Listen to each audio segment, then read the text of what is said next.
जळगाव जिल्ह्यातील एरोंडल येथील hotel Mayuri garden जवळ सुरू असलेल्या पत्त्याच्या क्लबवर विशेष पोलीस महानिरीक्षकांच्या पथकाने छापा मारला।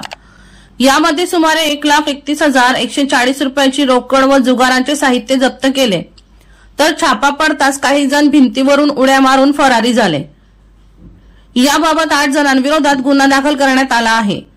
राष्ट्रीय महामार्ग क्रमांक 6 वरील हॉटेल मयुरी गार्डन जवळ पत्त्याचा क्लब सुरू असल्याची माहिती विशेष पोलीस महानिरीक्षक कार्यालयाला मिळाली।